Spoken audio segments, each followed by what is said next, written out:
All right, we are back here on the podcast. First time in a while we've had a legal segment per se, and like the NBA betting scandal with the FBI arresting Chauncey Billups, the Pacers head, Trailblazers head coach, Terry Rozier, Damon Jones. Definitely worth a mention. There's a lot of implications going on here. Joining me today, our podcast legal correspondent Phil Fraietta is back with us. Phil, how are you? I'm doing well, Mike. Thanks for having me back. Thanks for coming on here. And obviously, this one dropped like a bomb when it came out last week. The arrests on the Thursday. Literally, it came out the day I dropped the previous episode. So nothing really do get it in here. But I do think, in terms of this situation here, what was your initial reaction you saw what was going on? Shock, mo recognizing that this is a monumental moment in the sports world and potentially for the future of sports betting and its legality. This is the league's worst nightmare.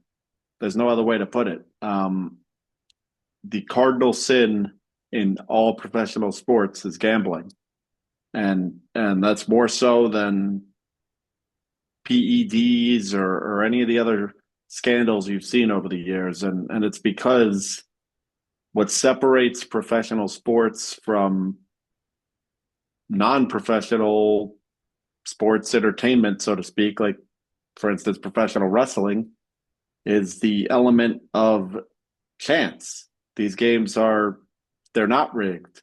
That's how they sell their product to the fans. You never know what's going to happen. Anything could happen on a given night. You don't know who's going to win. But if there's any hint or implication that the outcome is predetermined, that's it.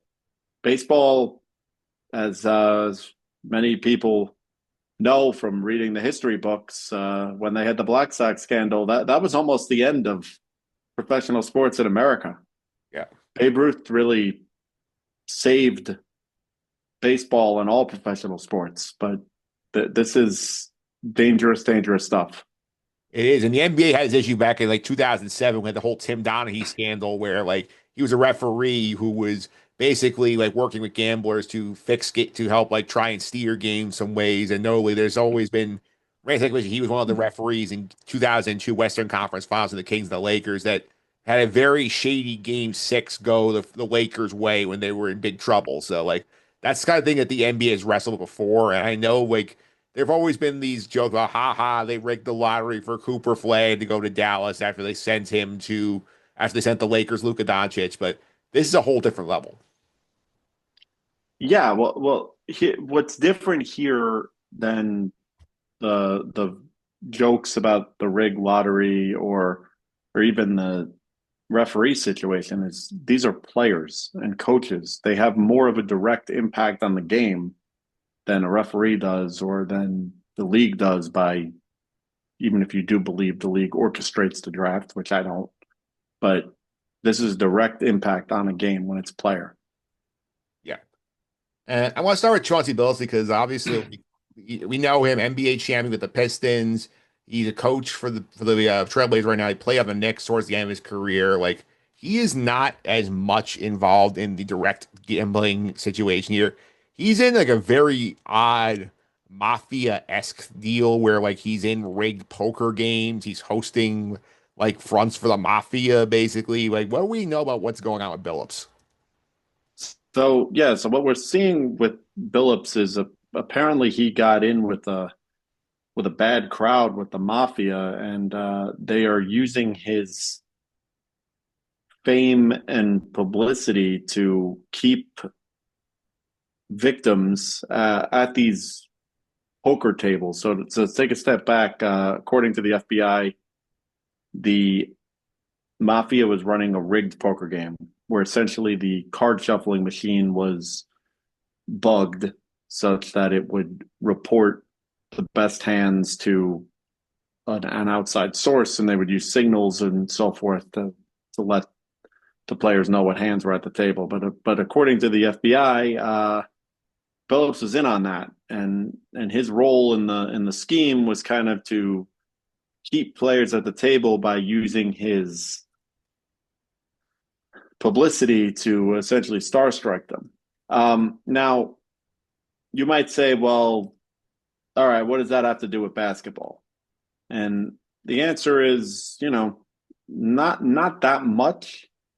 At, but it becomes an issue when you have a guy like Chauncey Billups get involved with people like mafia gamblers, because one thing leads to another, and that's how you end up leaking information that you shouldn't be leaking. And that's why the indictment goes on to allege that many years later, a co-conspirator who fits the description of Billups, we don't know because a lot of this stuff is sealed at this point, but allegedly told a co-defendant that the Trailblazers were going to tank and several of their best players weren't going to play in a game, and it affected the betting line. So again, we don't know if that's Billups. It's not public yet, but it appears that it is. But even if it's not, the idea, you can see it's not a stretch that once you start getting involved with these types of people, one thing leads to another, and what becomes rigged poker games can lead to rigged NBA games. Yeah, to add to Phil's point on Billups here in terms of the documents, he's not been charged with some of the more direct like betting manipulation stuff that Rozier and Damon Jones have. But like if you look at the documents the FBI provided, he clearly fits the description of co-conspirator number 8, who we basically said it was an NBA player, had a 14-year career beginning in 1997. He started coaching in 2021, which matches up exactly with Billups' resume. Right. So the way that these indictments work is oftentimes they end up for because grand jury proceedings are confidential, the indictments themselves have confidential information in them, and they seal that by referring using generic terms like co-conspirator number 8 or betting company number 1, things like that. But they typically provide enough detail that you can piece it together. Yeah. So that's where Billups lies in this one here. And the other big one, I think is the bigger problem for the NBA, is the Terry Rozier situation, where he's an active player in the league. He's arrested for involvement in I want to say basically some form of wire fraud, like elite, manipulating lines, basically insider trading. And there was this whole situation. It ties back to, everyone remembers the John Tate Porter case a few years ago, where he got himself banned permanently for betting illegally. At this time, the NBA talked to Terry Rozier because there was abnormal betting on one of his games. He apparently cooperated with the league. He gave them their phone. They couldn't prove anything. Now he's arrested. Now we've got evidence from the FBI that he apparently was asking out of games early to manipulate some of his prop bets so that the unders would hit and his bettors would profit on these bets. So, anything you want to add on the Terry Rozier side of this? Well, the Rozier stuff is what you see as probably the lowest hanging fruit and the most dangerous when it comes to gambling and athletes getting involved. These props are, and there's a reason, by the way, that a lot of these prop bets are still illegal in a lot of states that have legalized sports gambling. And that's because of how easy they are to manipulate. If you're Terry Rozier, you want to manipulate the bet, pull yourself out of the game. Then you're gonna hit the under. So as far as, and I know we're gonna get to this later in the segment, but as far as places that you can potentially see change, prop bets is definitely one of them. Now, to be clear, Rozier was charged with wire fraud, which is not as complex as one would think. Wire fraud simply it simply criminalizes the use of some sort of a wire technology, in this case, text messages, to commit fraud. So Rozier texting, "Hey, I'm going to pull myself out of the game," that's wire fraud. Yeah, that makes sense. It was the big allegation of Terry Rozier, basically that there was one specific instance, I think it was in that game, where he had a lot of under bets. He pulled himself 4 minutes into the game, said, "I'm not feeling well." Then the unders were guaranteed to hit. And I don't think it's a good look for the league that they knew about this. They pulled him in, they couldn't find anything, and then he's arrested 2 years later. It's certainly not a good look. The one thing I will say, though, in defense of the NBA, and they don't deserve a whole lot of defense, but to defend the NBA, you do have to remember that the government has subpoena power and the NBA does not. So the government can force people to cooperate with their investigations under the threat of, we will put you in prison. The NBA obviously cannot do that. So the government has far more resources at its disposal when it comes to investigating crimes. Yeah, and to be fair to the NBA, your point here, they did talk to Terry Rozier. Apparently, he did give them his phone. So, in their eyes, apparently he gave a convincing enough performance and said, "Okay, we couldn't find anything." Whereas the FBI can dig deeper and find, and like for instance, like probably have more ways to find communication between Terry Rozier and some of these gamblers. Sure. And they can force some of the other co conspirators to cooperate, Yeah, which the NBA obviously cannot do. The NBA has no right to talk to some of these people who aren't associated with the NBA. They could, and then if those people decline to talk to the NBA, there's nothing the NBA can do about it. yeah. The other one here, Damon Jones, not as publicized. I think probably the most dangerous of the three, aside from the prop bet angle, is that like he basically isn't tied in through like providing insider information to bettors. And one of the big things is that he was sort of an unofficial staffer with the Lakers, like when LeBron, like early in LeBron's tenure here, and there were instances where like there were irregularities in the bets with LeBron, where like people were tipped off days in advance he was not going to play in games before the NBA, before the Lakers announced it. That the kind of stuff you're like, and we saw this a little bit over the weekend in the NFL with Lamar Jackson's fiasco with the Ravens, where they reported his injury situation wrong and had to change the record like 24 hours later. Like this, the kind of stuff I think it gets very dicey. We're going to see some change on this front coming soon. Well, I can tell you that professional sports leagues have been fearful of this forever, since the Black Sox. And what they try and do is they try and vigorously background check every single employee of the team, all the way down to in minor leagues, D League, whatever it may be, to try and weed out anybody who might have an association with gamblers. But that is hard to do. And obviously, that is extremely valuable information. If you know, hey, LeBron James is icing a sore ankle, but that's not public, that will affect the line. And a lot of the kind of stuff he's kept in house intentionally by the team. So big problem, and big problem that this was able to slip through the league's background check. It's a big issue because like this is something where like we saw with Lamar Jackson the other day, like when the Ravens like erroneously or game plan advantage wise maybe skewed this a little bit where they list him as a full participant in practice, even though he was working only with the scout team, had no chance to play in the game. And the league sort of like came down and later said, "Hey, this is not right. You guys got to fix this." And then 24 hours later, the Ravens like, "Oh, this is a accounting error. Like we ate miscommunication with PR. Like he's not playing. Like the line shifted this game. It was a 6.5 point spread for the Ravens. Went down 5 points when Lamar was declared out, and that's something that you can really take advantage of if you're a gambler if you know that ahead of time. Yeah, absolutely. And these leagues, look, for better or worse, they're in bed with the gambling industry now. So in doing so, they have an obligation. If they're going to encourage their fans to gamble, then they have an obligation to make sure that their fans get accurate information about the games. Yeah. And it's a big issue because like we've seen a lot of gamesmanship with like some of these teams saying like, oh, I'm gonna withhold the injury like to make sure that like give myself a competitive advantage in terms of like, okay, like do you want to prepare for Lamar Jackson or his backup?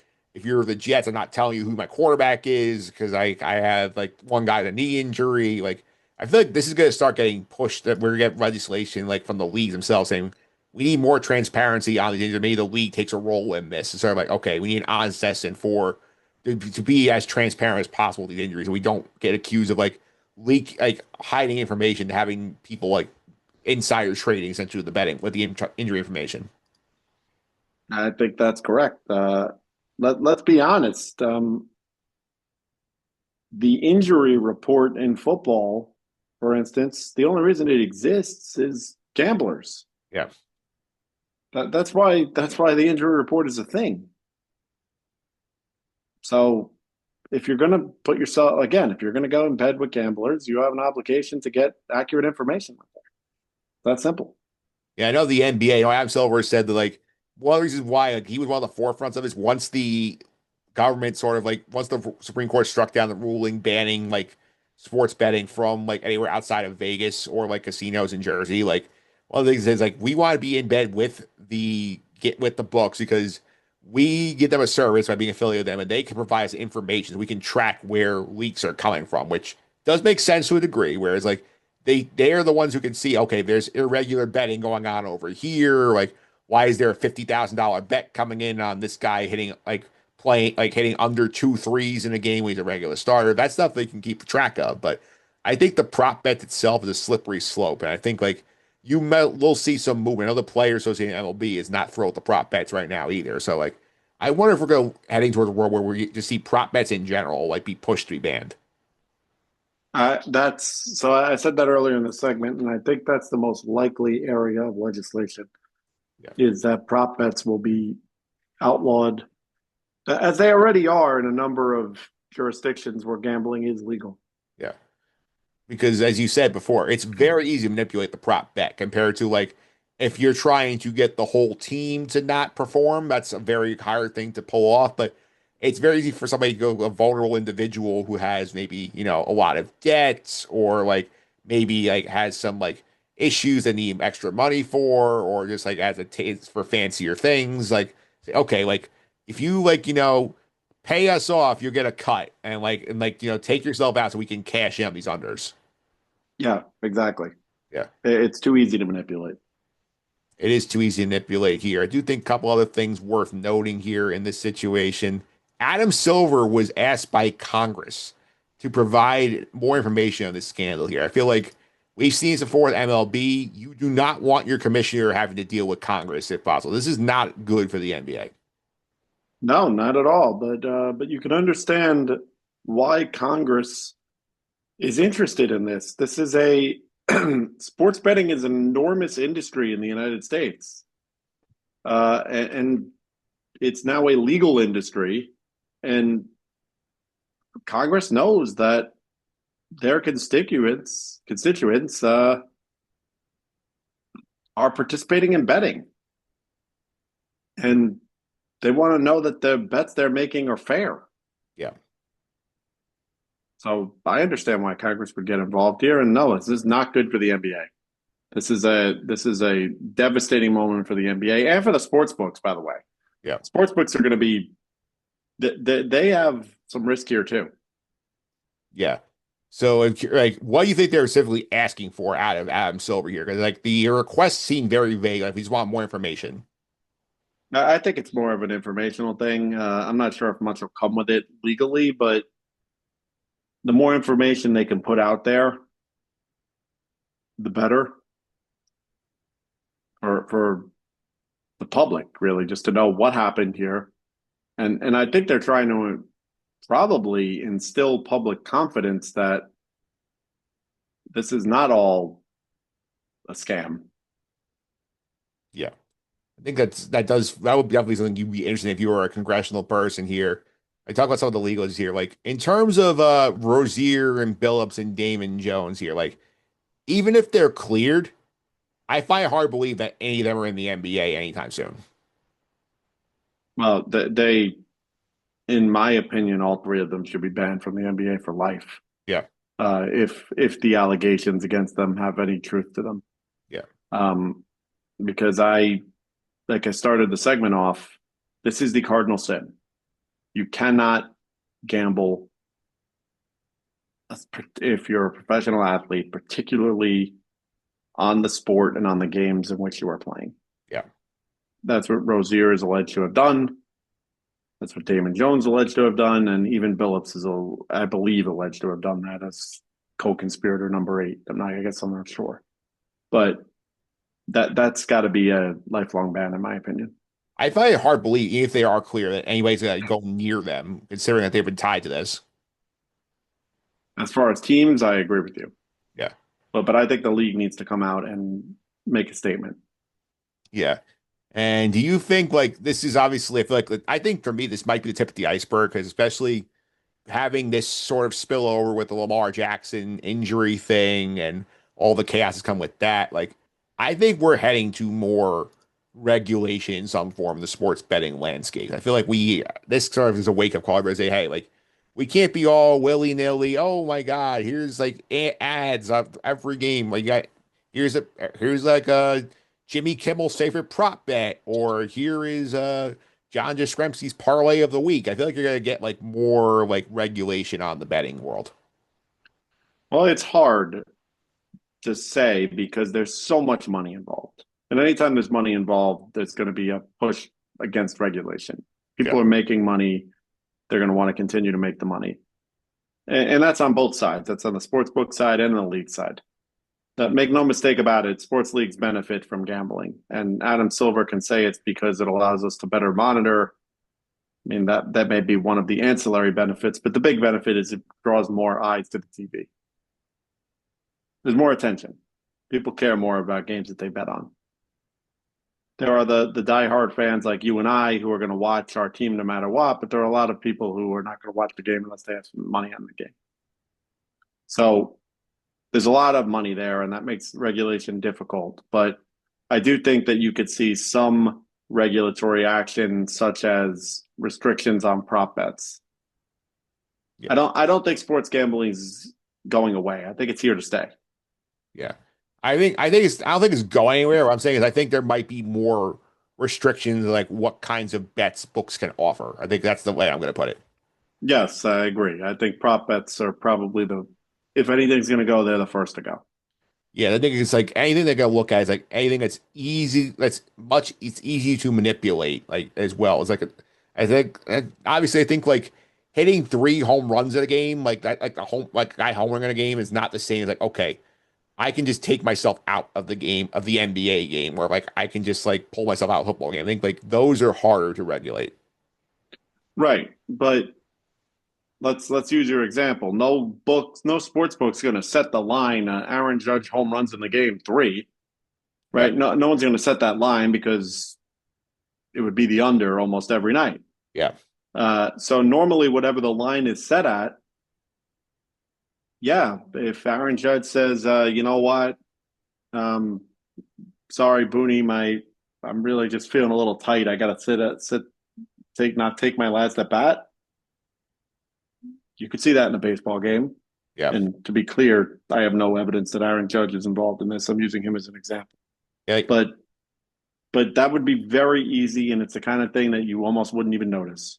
Yeah. I think it's a very slippery slope, the prop bets. I think we're going to see that. I think that, and I think more transparency in the injury so that like I could see it being a situation where like it has to be more centralized by the league to like sort of by the leagues to enforce injury reports that like we don't run the risk of like Damon Jones able to tell guys 3 days in advance, hey, LeBron's not playing Tuesday night. Like you get your bets in before they change the line.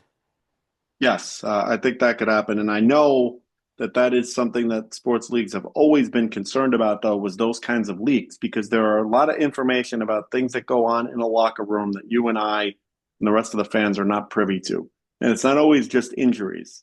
Sometimes it's hey, let me, this Don't tell me. guy he's been sleeping on the couch. Him and his wife are having a big fight. He's probably not going to be well rested. Yeah, or like for example, like you talk about like in a college game or something like that, like oh, like like this guy like got in a fight with his teammate in the locker room, and now he's not going to play for the first half, or something like that. Sure, sometimes it's that. Sometimes it's as simple as this guy's just not having a good day. Yeah, He's a little under the weather. There's all this kinds of information that gets bottled up in a locker room, and if it gets out, it's a problem. it's valuable to bettors. Yeah, So they will do anything they can to get that information.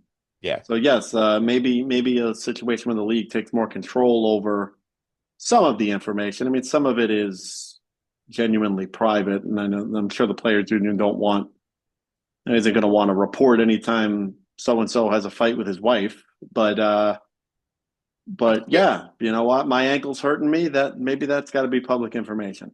I'm talking more about like the Lamar Jackson kind of situation where apparently I think Mike Right. Florio from Pro Football Talk said that the league does have cameras monitoring these practices here. So like maybe they will make the official determination. Okay, like this guy is practicing in some reps here. He's only working with the scout team. Make it harder for them to kind of these teams kind of just get questionable, and they know he has no idea this guy's actually gonna play. I think, yeah, I could see that. All right, Phil. Thanks for all the time. Really appreciate it. Very valuable insight in this kind of situation.